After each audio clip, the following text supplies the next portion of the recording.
Periodo posclásico. Este está dividido en dos fases. La primera es la fase del Imperio Único, que inicia en el año 285 después de Cristo y termina en el año 395. Esta fase inicia con Diocleciano, quien se convierte en el primer emperador en el año 285 y termina su gobierno en el año 305. Diocleciano quería restaurar el sistema político de Roma, y para esto crea una tetrarquía, donde la administración del gobierno queda a cargo de 2 Augustos y 2 Césares, uno en Occidente y otro en Oriente. Donde el ordenamiento jurídico es el ius romanum, donde es el único derecho del imperio. En 305, Diocleciano saca el primer edicto contra los cristianos, lo cual hace la prohibición del culto y los derechos de los cristianos hasta el punto de sacrificarlos.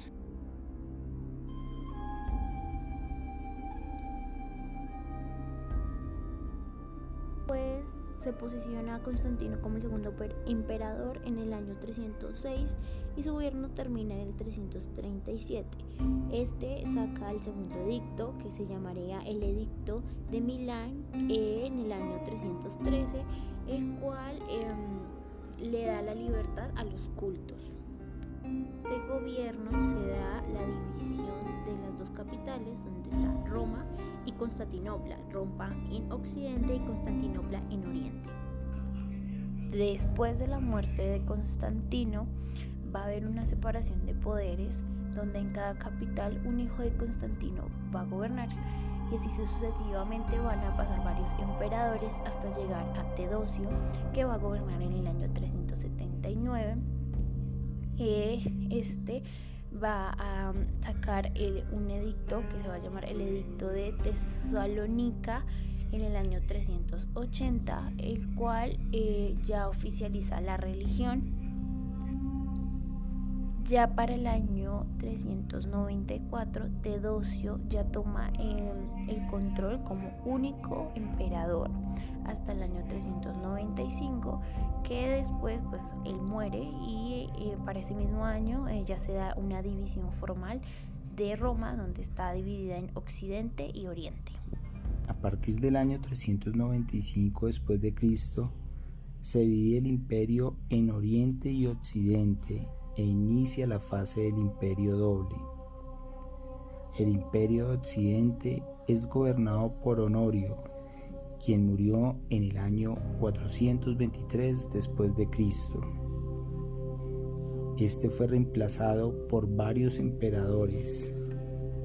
En el año 476 después de Cristo se da la caída del imperio de Occidente, y allí se termina la Edad Antigua e inicia la Edad Media.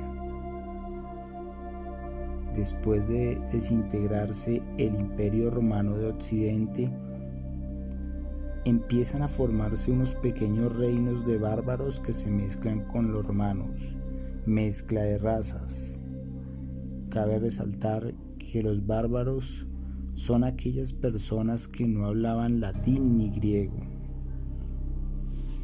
Estos pequeños reinos son dominados por la Iglesia cristiana, dando formación a países para llegar a formar el continente que hoy se llama Europa.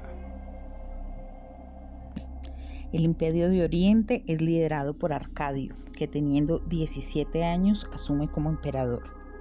Arcadio es asesorado por Rufino. En este periodo se ve que Constantinopla tiene más características de capital, pero esto es de característica helénica del Imperio Bizantino. En este momento se presenta conflicto armado entre el Imperio de Oriente y el Imperio de Occidente. Con la muerte de Arcadio llega Teodosio II a asumir el poder. Él trata de aliviar el conflicto de alguna manera y trata de promover el desarrollo económico. Tiene la característica de lanzar el primer código, que es el Código Teodosiano, en el 439. Este es el primer código oficial en Roma. Con la muerte de Teodosiano asume Marciano. y posterior a Marciano, León I. León I intenta colaborar con los germanos, pero esto no tuvo éxito, como ya lo sabemos. Posterior a él llega Zenón, pero Anastasio en el 518 es quien le da el título a Teodosio de rey de Italia. Luego asume Justino en el año 518, era un general y se inspira mucho en su sobrino Justiniano. En esta etapa del imperio se formaron los partidos del hipódromo, que eran los verdes y los azules. Cada uno tenía características diferentes en cuanto a la concepción de Cristo. Los verdes eran los ortodoxos, los azules eran los monoteísticos. Retoma la relación con la Iglesia Católica y se inicia la persecución a los partidos azules. Finalmente, en el 527 muere Justino y asume el imperio Justiniano, su sobrino, dando allí final a este periodo, que es la fase del imperio doble, y se da inicio a la era justiniana.